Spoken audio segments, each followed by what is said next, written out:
سلام دوستان، بریم ببینیم یه روز بازی کردن پدل توی بهترین باشگاه پدل لندن چقدر هزینه داره برای ما. این باشگاه پدیوم وسط قلب لندن.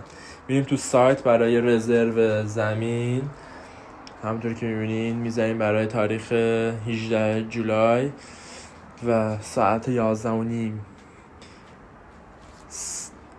ساعتی 100 پوند ما باید پول زمین بدیم برای مین کورت، سنتر کورت و برای کورت‌های دیگه 80 پوند. در صورتی که اگه ما بخوایم با بقیه بازی کنیم نفری 30 پوند فقط باید بدیم. این بهترین کورت لندنه. حالا بریم یه ویدیو هم از بازی ببینیم. این بازی خودمه. ساکت میشم که لذت ببرین ازش.